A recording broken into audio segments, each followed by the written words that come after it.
Good evening, everybody. Welcome to our Year 10 Parents Information Evening. It's just after 6, so we'll make a start, and some people may join us during the course of the meeting, and this will be recorded, and hopefully we can share this with those who can't attend this evening. I'm very pleased to be joined by some colleagues, and I will show you the agenda. And I'll introduce them as we go through the evening, so that you know you can put some faces to some names. So this evening we're going to cover some various bits of information that we hope will be useful to you. So we're going to have careers guidance, supporting your son and daughter in this stage of their education, some information on relationships and sex education, and then the 3 core heads of departments will talk about their subjects and the work that students will be doing in Year 10. And then at the end of that presentation, if you are not interested in Duke of Edinburgh, please feel free to leave, but I will be talking about the Duke of Edinburgh award scheme and showing you the information that I shared with the students in assembly yesterday.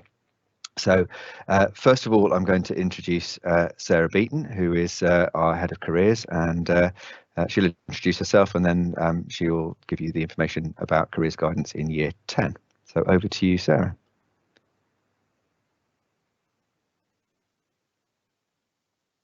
Okay, Sarah, you're muted, Sarah, I think. I knew I'd do that. Good evening, my name's Sarah Beaton, I'm head of the careers department, and tonight I'm going to give you a brief overview of the careers provision available in school. But firstly, did you know that young people who are uncertain or unrealistic about their career ambitions are up to 3 times more likely to spend significant periods of time not in education, employment or training? So for the careers department, therefore, there's no doubt that equipping our students with the necessary careers advice, skills and experience of work they need to compete effectively in the labour market is at the heart of ensuring a prosperous future for them. Students often complain of information overload, as navigating the range of career opportunities available is more complex and challenging than ever before. In order for young people to be fully aware of the skills and experience they can bring to the future workplace, it's therefore important for them to develop an understanding of the labour market and to have an awareness of the ways in which jobs have changed. With the demise of the job for life, students could potentially have several different careers throughout their working lives. Next slide, please. Thank you. Whilst mainstream education provides students with valuable knowledge, skills and qualifications, our careers education programme is designed to offer insight, encouragement and practical support to help students make the most of their abilities when planning their future. So in Year 10, students will begin to explore the range of post-16 options available to them, such as staying on at sixth form, going to college or completing an apprenticeship, as well as developing an understanding of where those different routes in education and training will take them. Next slide, please. So our careers education has a structured programme of lessons, including how to research careers using a range of IT-based career programmes and websites, and includes a range of careers events. I compile a weekly careers bulletin outlining various career opportunities and local information about careers events, which is emailed directly to students in years 10 to 12 and also is emailed directly to parents and carers. The wide range of virtual work experience opportunities included in the bulletins have been a particular hit with previous students. So if you do receive those bulletins, have a look out for those opportunities and do sign up to as many as you can. But a good starting point for Year 10 students is to begin to research their career ideas and look at the range of subjects offered at Pershore High sixth form and other local colleges, and you can use some of the websites I've listed here. In the spring term, students can request a careers guidance interview where they can begin to develop and create a career action plan, and this will help them to focus their ideas, identify their options and plan their next steps. And copies of the action plans will be emailed home to you so you can continue career discussions at home. But if a student requires an appointment before the spring term, they can email me direct, but also if you have any questions at all, please don't hesitate to contact me, and my email addresses are at the bottom of the page there. Thank you very much for listening. Thank you very much, Sarah.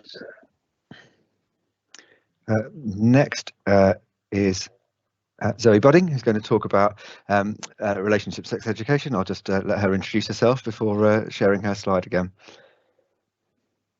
You're muted, Zoe. I know. I was on it. I was hoping no one would. Sorry. Good evening, everyone.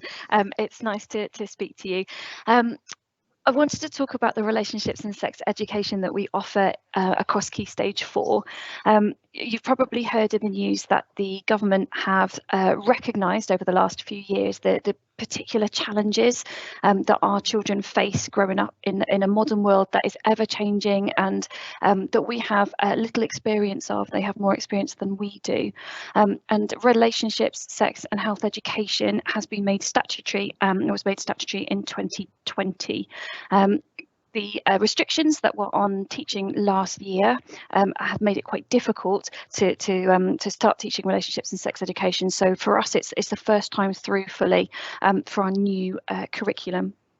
The curriculum that we are teaching is meant to complement those conversations that you have at home, complement the values that you instill in your children, and the education that you provide for your children. And threading all the way through it is the students' well-being, our children's well-being. So it's all about giving information, having confidence in decision making, boosting self-esteem, and being able to make those choices for themselves. Next slide, please. In Pershore High, we teach relationships, sex and health education alongside citizenship and careers as a subject called society and ethics, and the students have one lesson a fortnight of society and ethics, and you can see the sort of progression of subjects on the screen there. The big relationships and sex education module is in year 10, and that's supported by relationships running through all of our units for various reasons. We're looking at, relationships, rights and responsibilities, drug education, and the effect that might have on relationships, personal well-being, mental health in year 11. So our relationships and sex education runs all the way through Key Stage 4 and builds on what students have learned in Key Stage 3. Next slide, please. In particular, you might be interested, worried, wanting to find out a little bit more about the relationships and module, which covers the topics that are on the screen. The contents of lessons are set out by the government guidance, which have a series of statements or series of ideas that the government have asked us to make sure that children have learned and discussed before their time at secondary school. So this is, a very grown-up topic, but it is looking at information, just being having discussions and being able to form decisions and choices about things that are out there in the grown-up world. Next slide, please. Occasionally we teach a topic that might be particularly personal for your child, or even traumatic.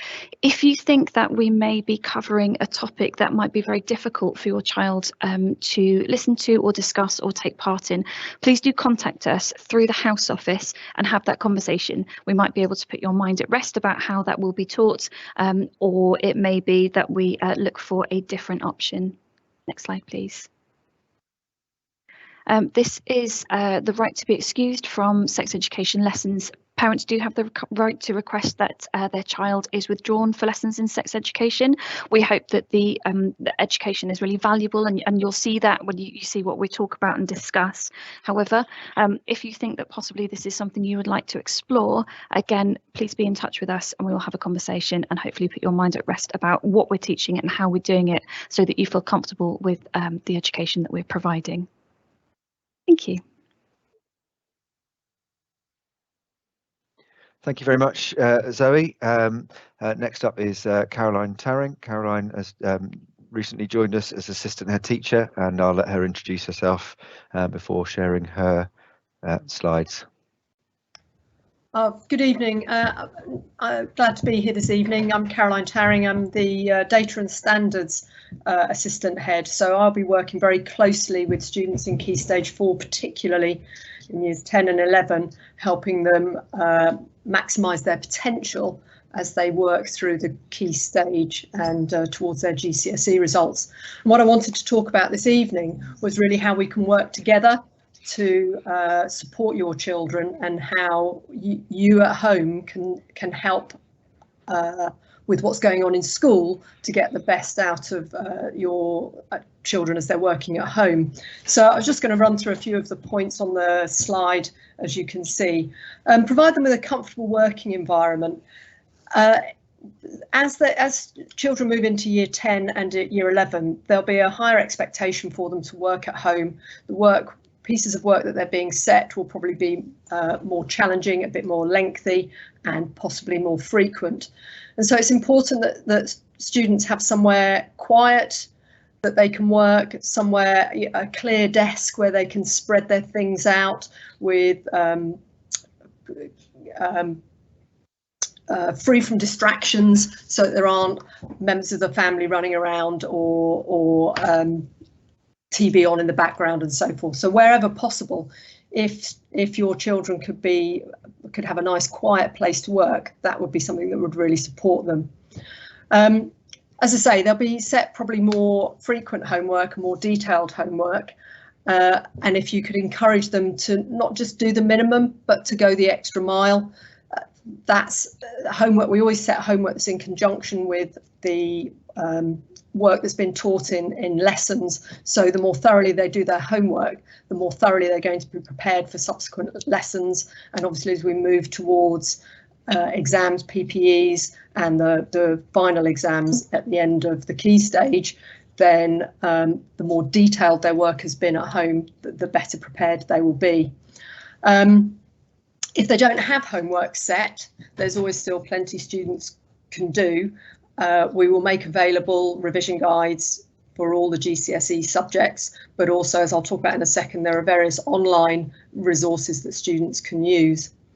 As we come towards exam season, we will email or put on ePraise revision plans, so that students aren't approaching their revision in a random sort of ad hoc way, but they actually plan out what they're going to revise. We know from experience that students are very good at revising the things they're good at, whereas by having a plan, actually it makes them focus on and look at the things they're not so good at or they don't enjoy as much, but still obviously could be examined on. But also, to counterbalance that, to get the best out of students, they need to be clear-headed, they need to be fit and well and in a good place.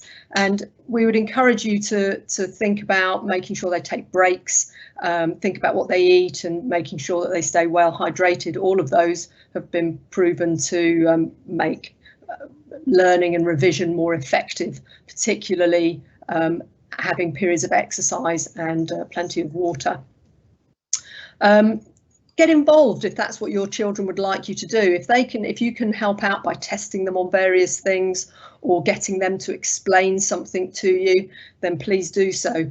But also just compliment them on what they're doing. If they're doing revision plans, it might be something that is not in your not one of your strengths, but just ask them about it and give them praise for when they've obviously spent time on something.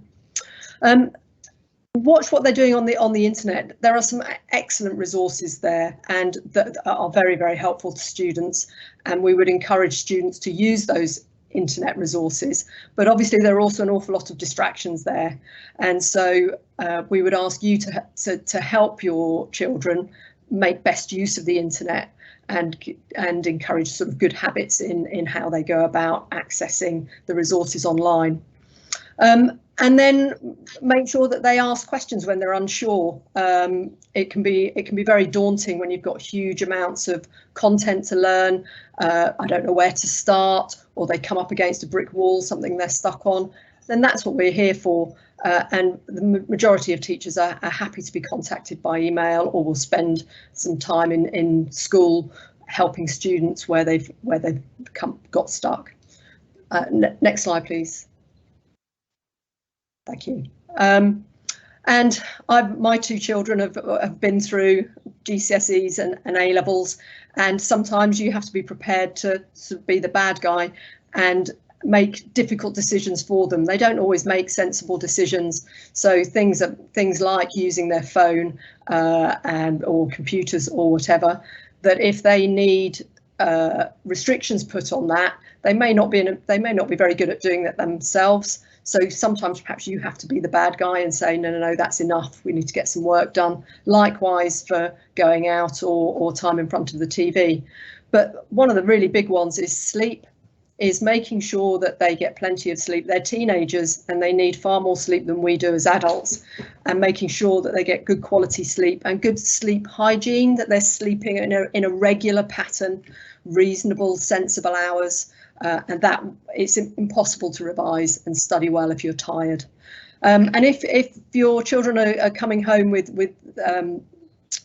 things that you're not quite sure of or would like more information on, do please check with us. They may come home and say they've not been set any work, but by the time students get to year 10, that's probably not the case. So please do check if you're not sure that what the story that you're receiving is actually the truth. Next file, please. So what I wanted to do, just a few slides on a really, really powerful resource that we've bought at Pershore High School called GCSE Pod. Your children will all have access to this. It's for all the subjects that they study, and it is a hugely valuable resource. So if they are in that position where they perhaps have finished their homework or haven't got anything to do, then GCSE Pod would be a really, really good place to go. It's also a good place to go if they get stuck on something and could do with a bit of extra help. It consists of a series of podcasts, so 3 to 5 minutes. They're quite short, that will take students through a particular topic. So it gives them a different perspective on a topic that they may have been taught in class. Also useful if under the current times they miss any lessons. It's always hard to replicate what's happened in the classroom when doing work, when work's been set at home. But GCSE Pod would be a good place to get extra resources and extra help with that. Next slide, please. No, thank you. It's been around for a good number of years as GCSE Pod. About a third of the schools in the country use it. All the subject matter has been written by experts in those subjects, many teachers. It's none of it's brought in from elsewhere. It's all produced in-house, which means there's a real consistency across the subjects. So if students get used to the way it works, say for geography, then it'll work in a very similar way for science or English or other subjects. So there's that nice consistency because it's well thought out and produced in-house. It's mapped to exam boards, so it's not just generic. If they're doing AQA science, then the pods will be specific to AQA science. They don't have to sort of work out which bits are for them and which bits are for a different exam board. It's of very high quality. They're constantly asking for feedback. They're constantly making adaptations to the pods and improving and adding new resources all the time. It really is a real mine of useful resources for your GCSE students. Next slide, please. So just a quick glance at all the subjects. They cover far more subjects than we offer, in fact, but every subject that we offer at Pershore High School will be represented at GCSE Pod. So we will tailor what they have access to based on what they're taking, the GCSEs that they're taking. Next slide, please. So we might use GCSE pods in school, not just for students working independently at home. We might use them for homework.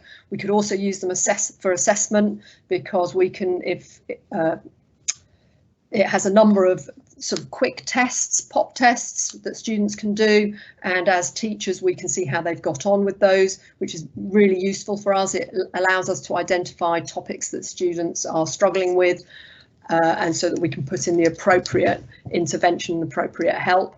Obviously it helps with revision. independent learning, as I say, if they've run out of things to do, they can take ownership of their own learning.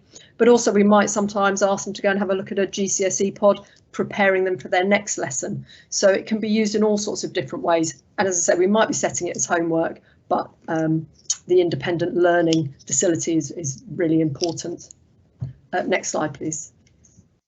There's a check and challenge tool, and this is they're introducing more and more of these into more and more topics. Really quick way that children can listen to one of the pods, watch the pods, they're audio visual, and then test their own knowledge. It gives them a couple of goes, it'll give them hints if they get it wrong, and they can see their progress. They can go back and redo them, see if they can get a better score the next time, and so they get this they can see the progress that they're making, which is really empowering and motivating for students. Next slide, please. It's also got some other useful resources on there. One about studying smart. So this is not actual subject content, but how do you go about revising? All sorts of different strategies for how you might learn content in a particular subject. So from mind maps and things that we're familiar with to some really quite clever ideas. So that if they're struggling, I don't know how, if they're saying things like, I don't know how to get started, the Study Smart Place pod is a good place to go. And then, as I mentioned earlier, the keeping fit and healthy. If you're going to revise and you're going to learn effectively, you've got to be in a good place, both mentally and physically. And the keeping fit and healthy section has some nice pods about doing that as well, and disperse those with doing the ones that are on the academic subjects. Next slide, please.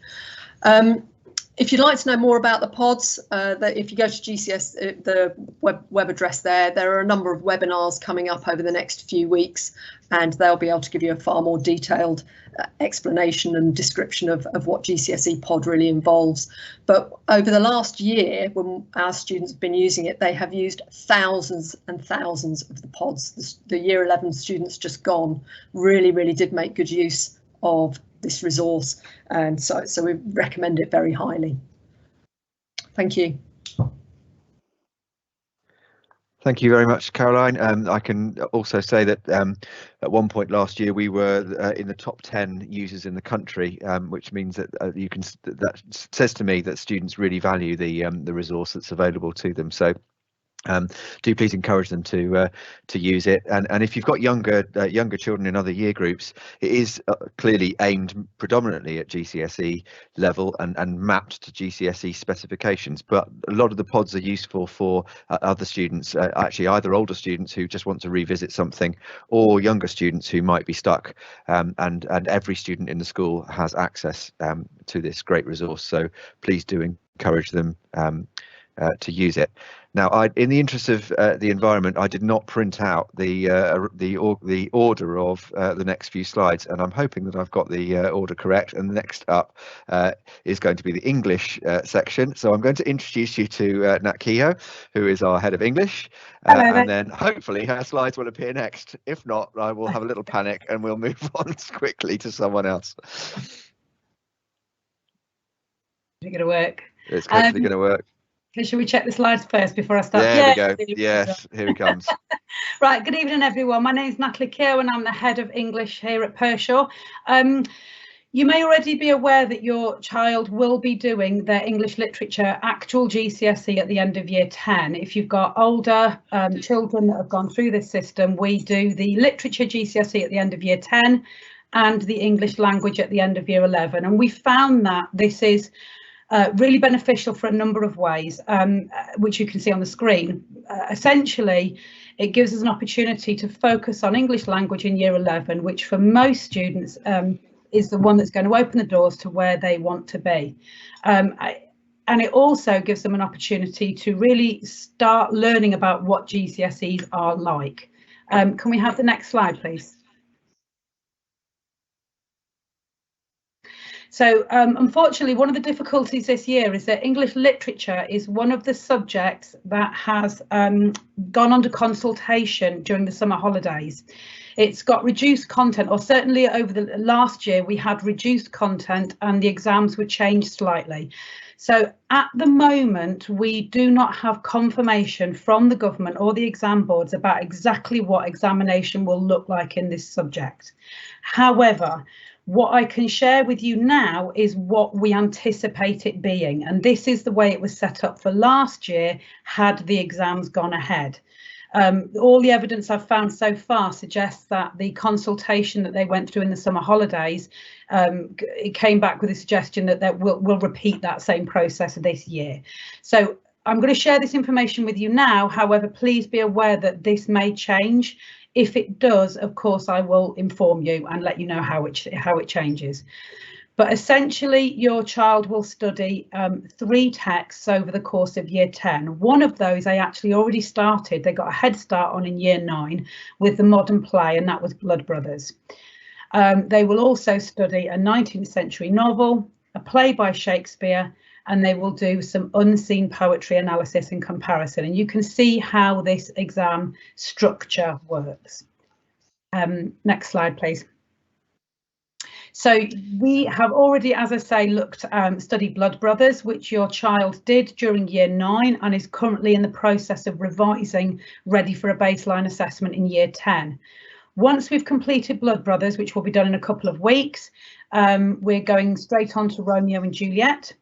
And then after Christmas, it will be A Christmas Carol. It seems a bit strange, the timing of it, but that after Christmas, but that's because that's one of the things that's up for debate within the curriculum. So we just want to make sure that we've made absolutely the right decision. We know for a fact at the moment that Blood Brothers and Romeo and Juliet will be covered, and those are the texts we're going to study first. Next slide, please, sir. So I mentioned here that we have quite a lot of teaching expertise in the department, and the reason I named that is because I want to reassure you that the first port of call for your child should be their class teacher. We've been teaching these texts a long time, we know them well, and if they are feeling as though they either need to revisit some of the stuff perhaps that they did in Blood Brothers, didn't do as well in year 9, or at any point during the year they're feeling as though they need to know these texts well, the first port of call really should be their class teacher, because we can give them that information. Within the department, however, we've got a lot of experienced examiners, and so we try to make sure that whilst we're teaching the content of the text, what we're also doing is bearing in mind all the time that we need to get your child exam ready for the end of year 10. So we will ensure that everything is focused on them being able to perform in the exam, perform during the actual exams. And one of the ways in which we do that is by doing 2 PPEs, which will replicate the exam experience. Now, historically, these have taken place around the February half term, and then again at the end of March. Those haven't been confirmed yet because obviously we don't yet know the structure of the exams, but we can anticipate that there will be some form of PPE assessment throughout the year. From October half term, we offer, in addition to the year 11 revision cafe that goes on, we offer a year 10 only literature revision cafe.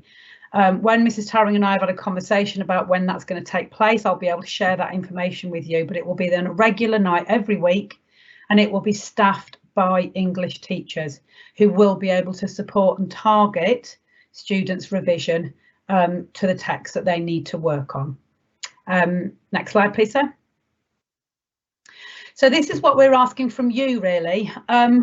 It is a challenge to get a GCSE in a year, and it's a challenge for all students in year 10, regardless of the grade that they're aiming for. It's a challenge, but we believe that every single student has the potential to be successful at the end of year 10. And so what we're asking for is a commitment from both the students and you to support them in getting the highest grade that they can and being as successful as they can. Reinforcing with your child positive learning behaviour.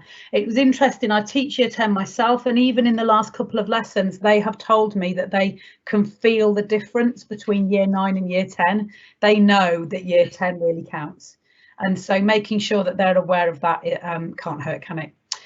The willingness to study independently is really important.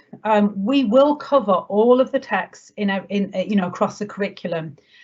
But once we've studied those texts, it's really important that students keep them alive, that they're prepared to do the independent study and revision. I'm going to talk about that in a minute on the next slide. But they need to know the text, they need to reread them, they need to access revision materials, they need to make sure that by the time they come to the exam, they're really familiar with these texts. And I think one of the main things that I think as a literature teacher is that they're willing to take a risk and get it wrong. Very often students want us to tell them what the right answer is. And one of the things and one of the reasons why some students find literature quite difficult is because very often there is no right or wrong answer. It's about developing an argument. And so we would ask for students to be prepared to just take a risk, be independent and be critical and independent in their thinking so that they can get better next time. Thank you, Sarah. Next slide. So this is how you can help. Positive encouragement, obviously, and supporting independent study. One of the main practical ways in which you can help support your child through English literature is by watching or reading the text with them. Every, Romeo and Juliet and A Christmas Carol, they all have films associated. If you can go and watch them in the theatre. I know Blood Brothers is showing locally. Although it's quite difficult to get tickets because everybody's going. If you can support them and get involved, ask them questions about the text, find out what they know about it and talk to them about it. That's going to help keep it alive in the way that I explained earlier. We do recommend the CGP books, but the English department don't actually recommend the revision guides as such. The reason for this is that the set text, there's so much information available. Very often students get a bit overwhelmed in terms of information, available information on literature texts. What we recommend instead are the workbooks.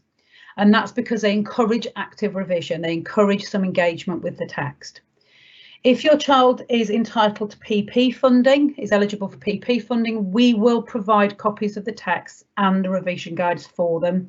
So those will be managed through their English lessons and they'll be provided by their English teachers.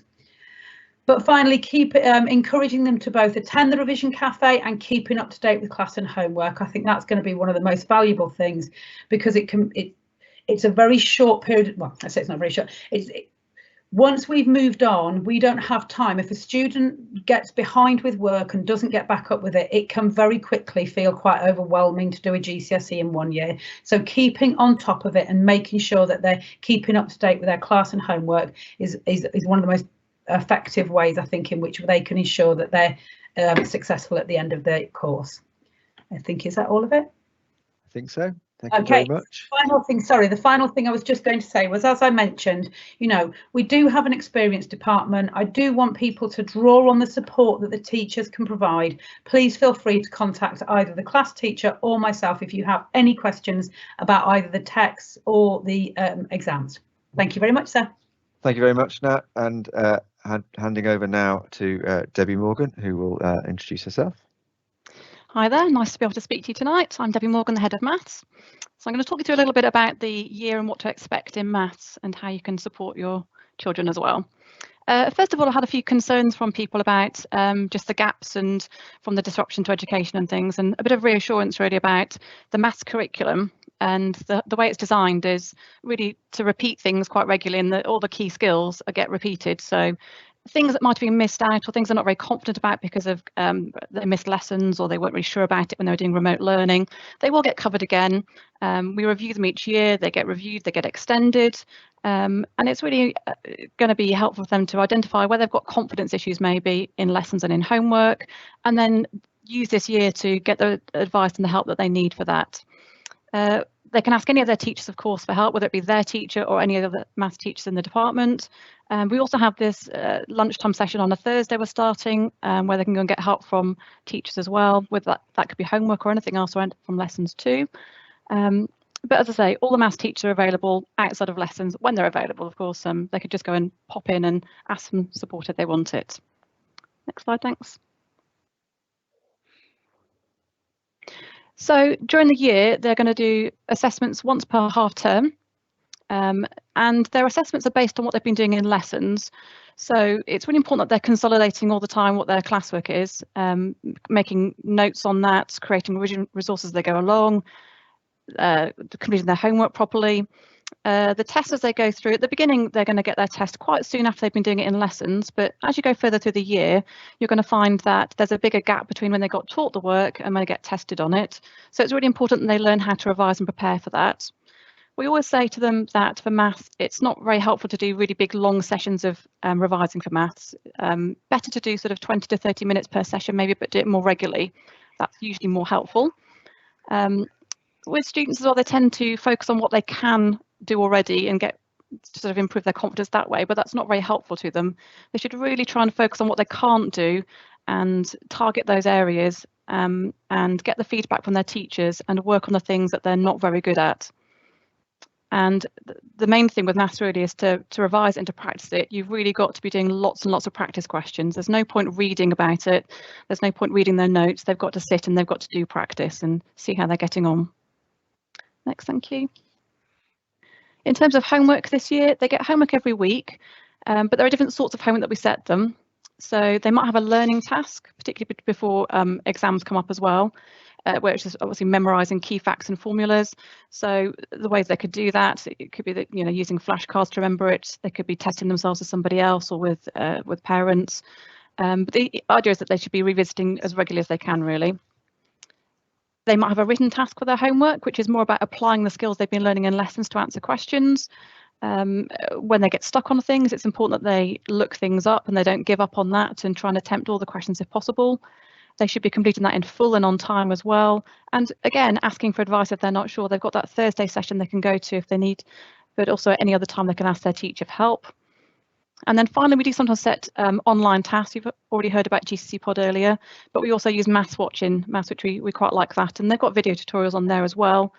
So sometimes we set tasks on there, and they have to answer the questions on the screen, and it does get marked on the screen too, so they can see if they're doing.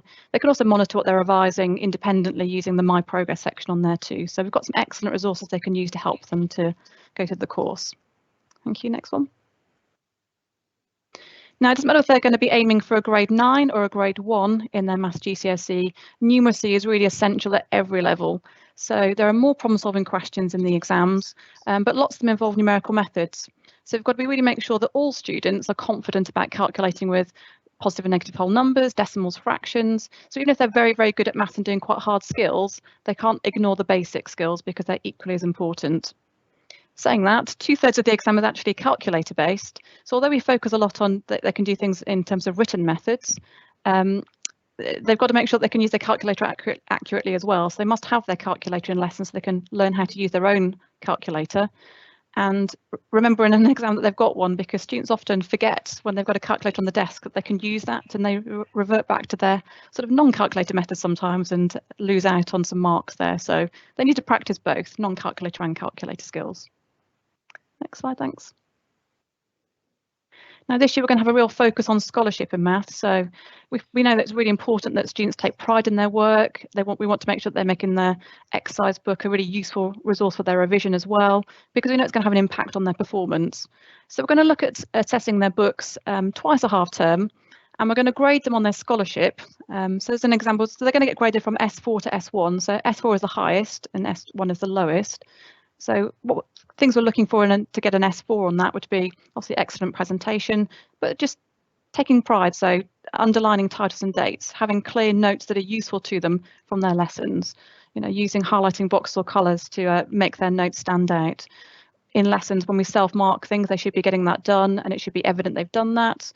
Sticking all their sheets and they've been doing as well, so they've got those to look back at. And then just getting the right amount of work done in their lessons too. Is important. So we'll be looking at that twice a half term.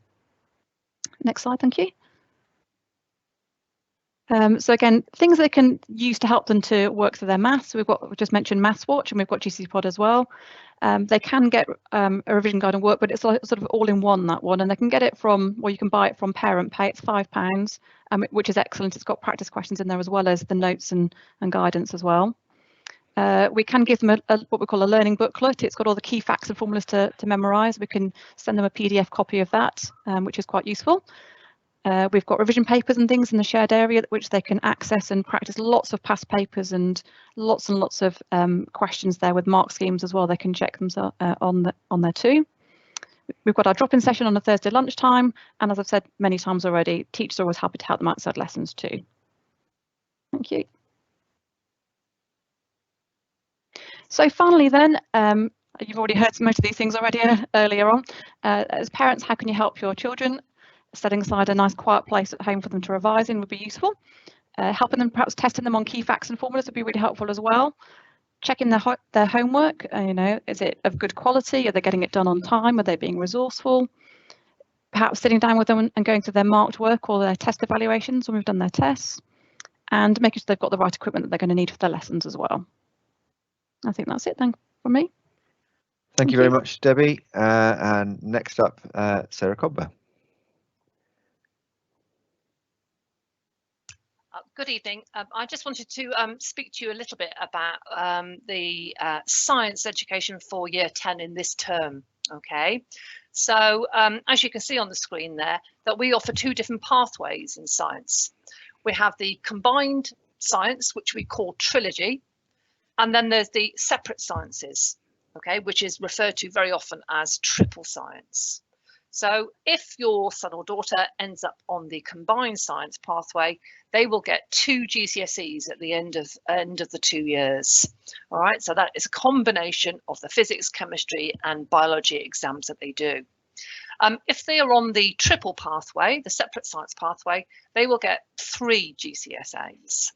Now, usually by the start of Year 10, we've already made the decision about which student is going to be following which pathway. But as a result of all the disruption over the last year or so, we've decided not to make that decision until a little bit later on in Year 10. So that is what I'd like to speak to you about this evening. Can I have the next slide, please? So as a result of that, okay, students at Pershaw all get 11 hours of science a fortnight. But if on the next slide, please, Phil, the problem that we have is that the separate science course, the 3 GCSEs, that has a considerable amount of extra work, okay, and that has to be delivered in the same time as the combined course. So as a result of that, we really want our most able scientists to be in the triple science course, and those would be in our 2 top sets. Can I have the next slide, please? Okay, so it really does suit our most able scientists, the triple pathway. An important point to remember, because a lot of students and their parents get a little bit concerned about this issue, it makes no difference at all to us at Pershaw whether a child has followed the combined science pathway or the triple science pathway when it comes to A-levels.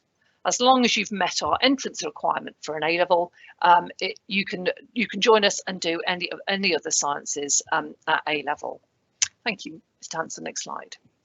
Okay, so it is really important then that we make the right decision for your sons and daughters in terms of which pathway is best for them. And once that decision has been made, we can then set the students correctly.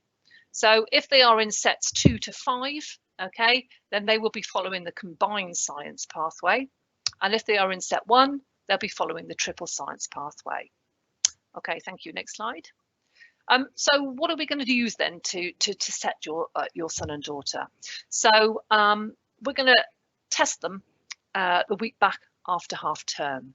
Okay, so this is what I wanted you to be aware of this, and that you can support your students over half term in preparation for these science tests. Next slide, please.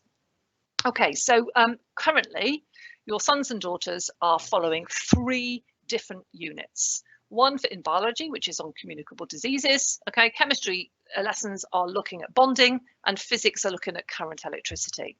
Okay, so they will then sit tests after half term based only on the units of work. So we're not going to re-examine the Year 9 work, we're just going to look at their Year 10 work. Okay, so when they come back after half term, they'll be sitting 3 40-minute tests, 1 each in those 3 different sciences. Okay, and the result of that we will then make our decision of which pathway is best for them. And what we will do is just after that, we will make the set changes, and then that's where your son or daughter will remain for the best part of this year. Next slide, please. So over the half-term holiday, it is really important that your sons and daughters engage with the science that they've done since the start of September. Okay, so they will have a number of GCSE pods allocated to them to help them support their learning and prepare for that. They also have their exercise books where their excellent classwork will be in there as well to help them revise. Next slide, please. So once a decision has been made and your son and daughter has started the pathway that they are following, then we would urge you to get the revision guides to help them at home. These revision guides, the CPG ones, which have been mentioned already this evening, are absolutely excellent. Okay, and we thoroughly recommend that every child has access to these. Okay, if they're on the double science pathway, the combined science pathway, they only need to buy one. Okay, and that is the one on the left hand side of your slide, and that's going to cost £6. If they're on the triple science pathway, they require 3 revision guides, one each for the 3 different sciences, and those will cost £3 each.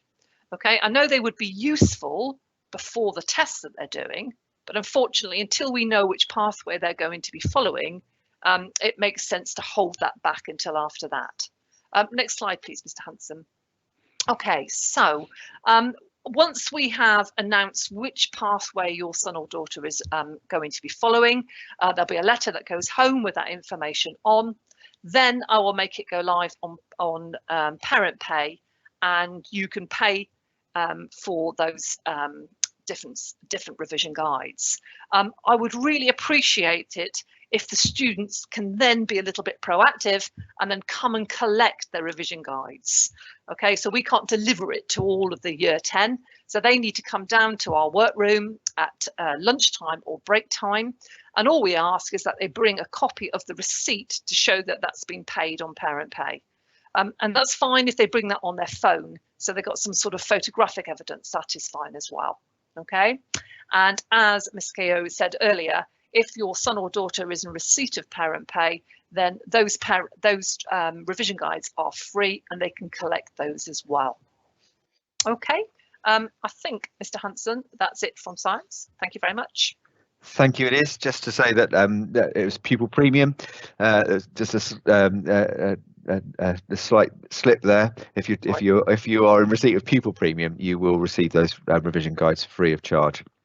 But everyone else will pay using Parent Pay, and we do recommend them. Those guides are excellent. I have to say, both my children use them and found them very, very helpful to support their learning. Thank you very much, Sarah, for your contribution this evening. So just a couple of key dates from me.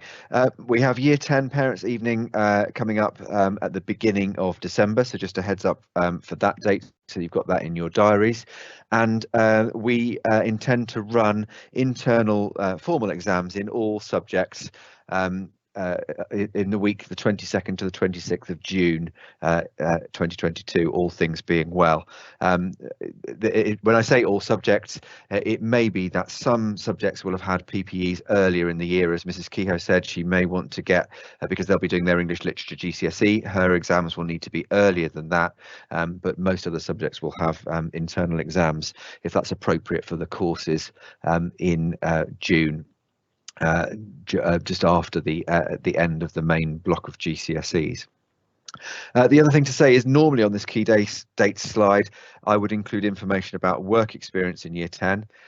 Because of the coronavirus, we have decided that not to run work experience for Year 10 students this year.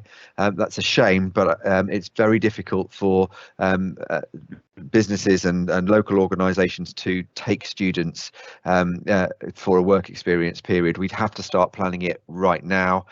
We're concerned that with potential rising in cases, that will make that quite difficult, and so we're not going to run work experience for Year 10 students this year, unfortunately. So apologies for that. having spoken to other head teacher colleagues, I know that most schools have made that decision as well. It just being too difficult for employers to make that sort of additional commitment to schools and to students at the current time. So thank you very much for your attendance. I'm going to go on and talk about Duke of Edinburgh, so please feel free, if you don't want to hear about that, to end your participation in this presentation now, but please do stay on for another 15 minutes or so if you're able to, and I will just talk through the Duke of Edinburgh programme now. We are very proud of our Duke of Edinburgh award scheme at Pershore High. I have been running it for many years now, and we run it at bronze and gold level. We don't run silver. One of the things that we have always done at Pershore is given our year 10s the opportunity to take part in the bronze D of E, and we hope that a large number of them will do so. In a good year prior to the pandemic, we've had at least 100 students participating, sometimes more than that, in the programme, which is absolutely fantastic because it gives them so many advantages, which I'll go on to talk about later. Just a photo of our bronze D of E qualifying campsite with all the lovely matching tents there, just to set the scene.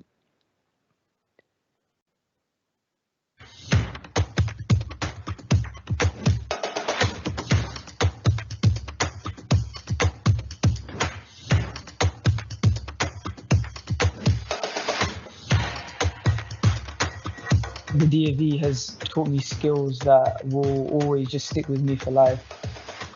You build these friendships with people you might never have met before. It's so nice to sort of lift your head up and have this team of people supporting you.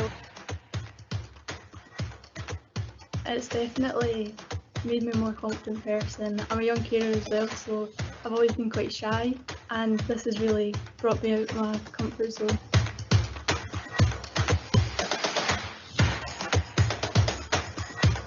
I wanted to make sure I was giving myself the best possible opportunities for my future. In job interviews, it can allow me to talk about more things more confidently and explain all the different skills that I've gained from it.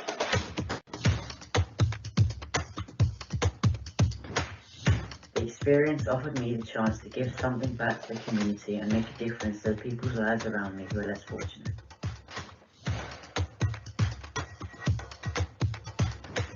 Mustachim Matja Rheteg, Novia Nekanuya, Furachi. I've quite enjoyed working under the bonnet and learning new things, and there's such a variety of things you can choose. In my head I was saying, keep going, you're amazing, keep doing it. So I was so proud of myself. I just loved it. You can take something you're already interested in and then take it to the next level. Being in a wheelchair, David really helped adapt everything so that I could approach it in the way that I needed to. Plus you're going to have a lot of funny stories to tell when you're really old and look back. Duke of Edinburgh is for everyone. There's so many opportunities.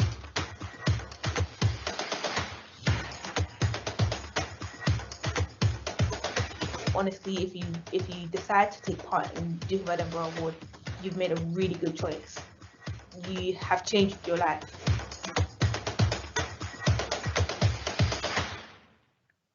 A bit of a flavour there from students around the country. DOE, we think, is a life-changing adventure. It does give opportunities to students, as was said in the video, to gain in confidence and to experience things in different ways and use that experience to support their applications to university, to college places, and in their jobs applications. And certainly many companies look very favourably on students that have a Duke of Edinburgh Award on their CV.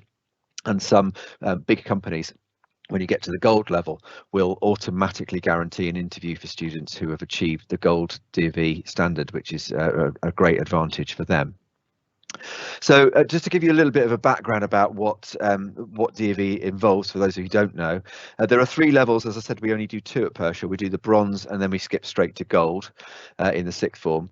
But obviously today we're talking about the opportunities to achieve a bronze award.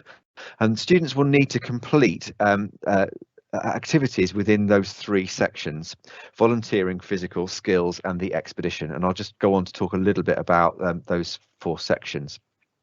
There are so many things that students can choose to do, and as I said to the students yesterday in assembly, what they can look at things that they're already doing and use those to support their Duke of Edinburgh award, or they can start something new and create a completely new challenge for themselves.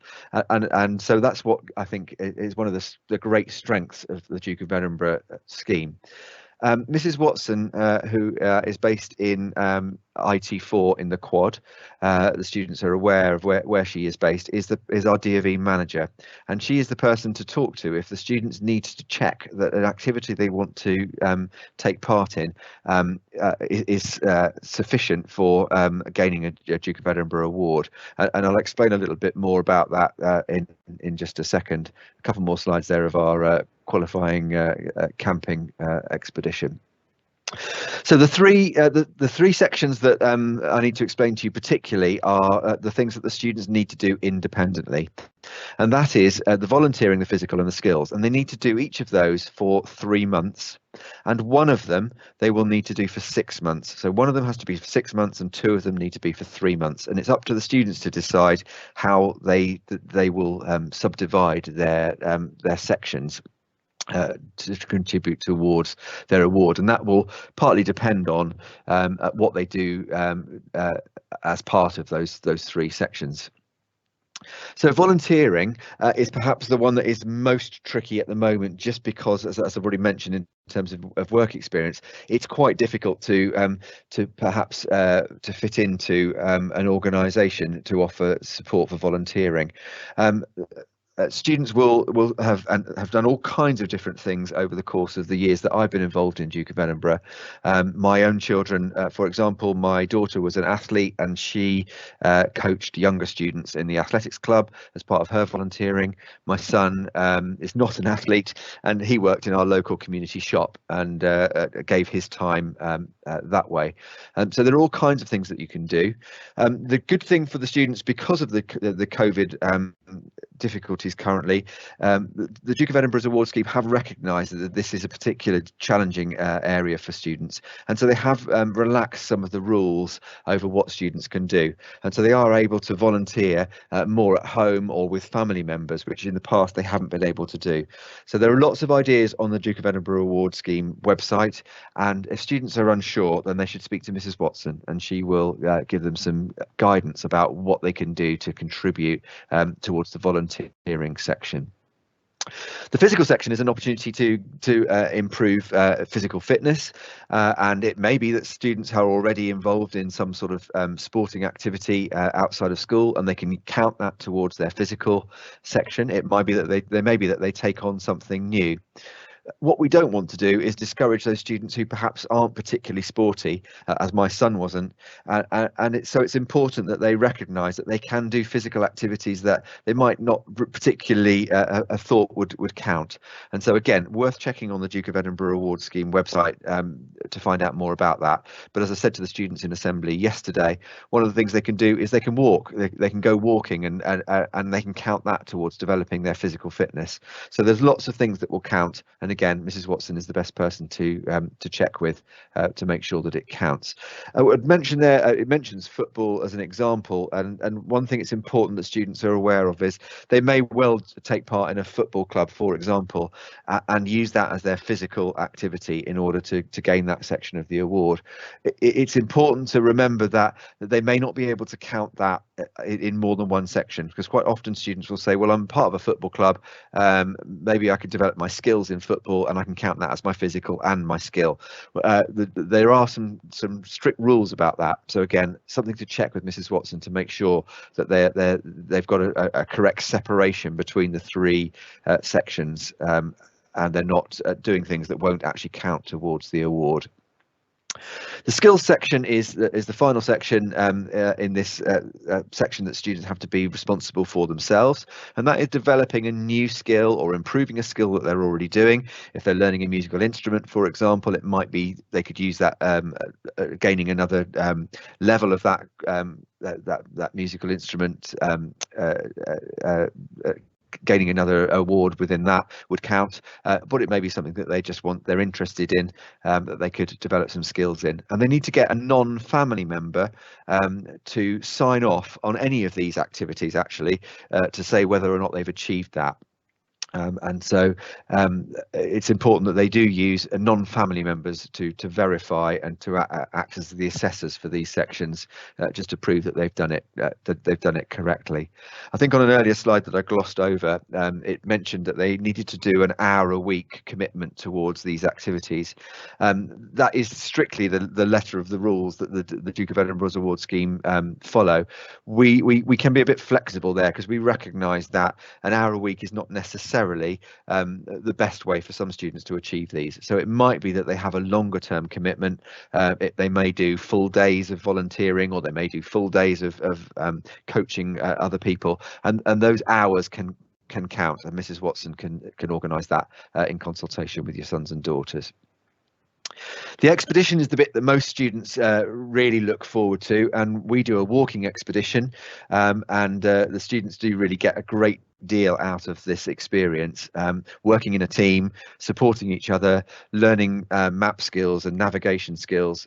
It is really really important. It is quite demanding and challenging, but it really does form a really exciting part of the Duke of Edinburgh award scheme, and that's the section of the award that we organise for the students and support them through that.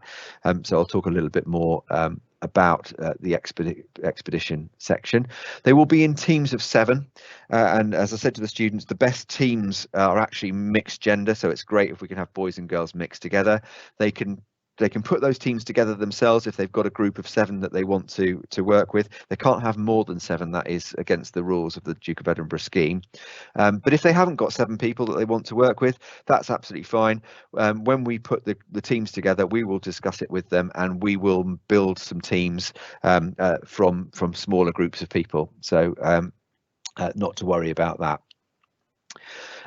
In terms of the commitment to this, they do need some decent equipment, and we provide the very basic stuff. So we provide decent tents, transiers, maps, map cases, compasses, bivvy bags, the things that they need for the expedition. And although students may well have their own tents, as I said to them, we don't allow them to bring those. We know that our tents are waterproof and they are suitable for an expedition. So we don't allow students to bring their own tents. The expedition is supervised by staff, and we run that expedition and supervise them out in the field. That will be most likely in the Cotswolds, and a bit more about the date for that later.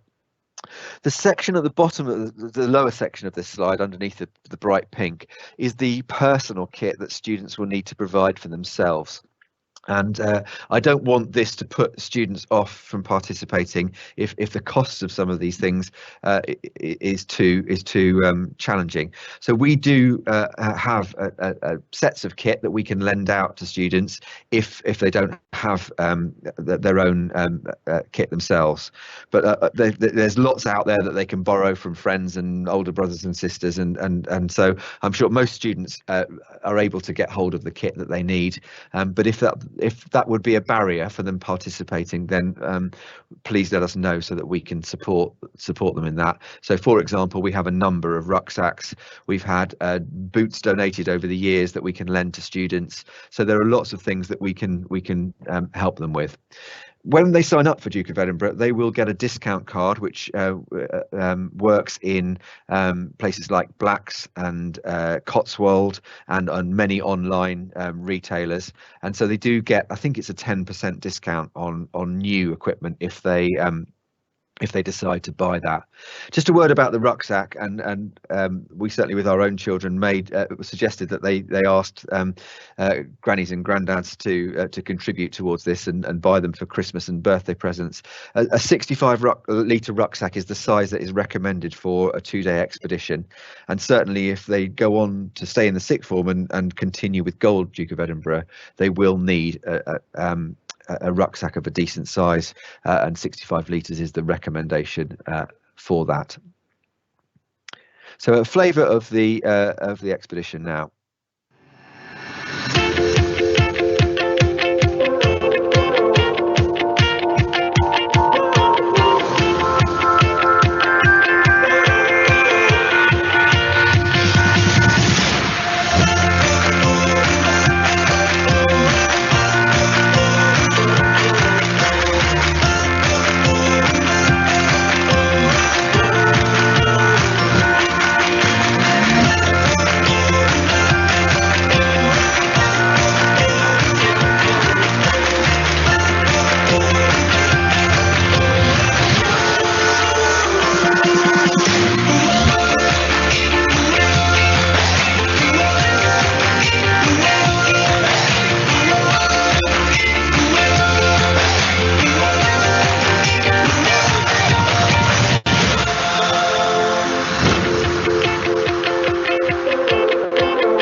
So in terms of key dates for Duke of Edinburgh, students will need to complete an application form, and that is sorry, this slide has actually been changed, and I've just realised the link to the application is on the school website, and if you go to Information Duke of Edinburgh Award and scroll to the bottom of the page, you'll find the various links to the information about the expedition and taking part in the programme.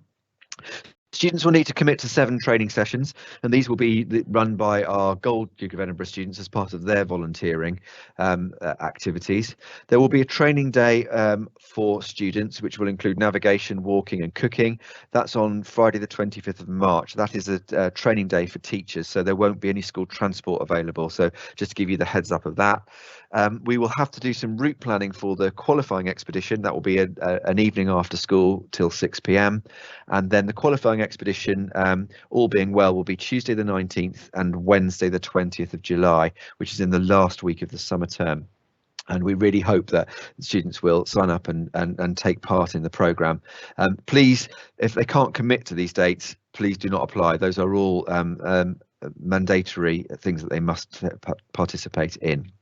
So I have included the right information about the signing up information here, so on the school website. The deadline for applications is 5 p.m. Next Friday the 24th of September. In terms of the cost, we ask for an initial payment of £55. That covers the registration fees and the administration that we have to do, and we have to be registered as a centre as well as the students having their own individual registration fees. And they will then be sent their discount card and further information from DFE Central Office once we've made those registrations. So that is a non-refundable payment. The second payment will cover the cost of transport and camping, and that's of £55. We will let you know nearer the time when we know that the expedition can definitely go ahead. In the last 2 years, obviously, we've had restrictions on that, and we haven't been able to run a proper expedition. We very much hope we'll be able to do that in summer 2022, but we will reserve that decision and therefore that payment until we know for definite that we can go ahead. If your son or daughter is in receipt of pupil premium funding, then there is no charge to participate in the Duke of Edinburgh Award Scheme.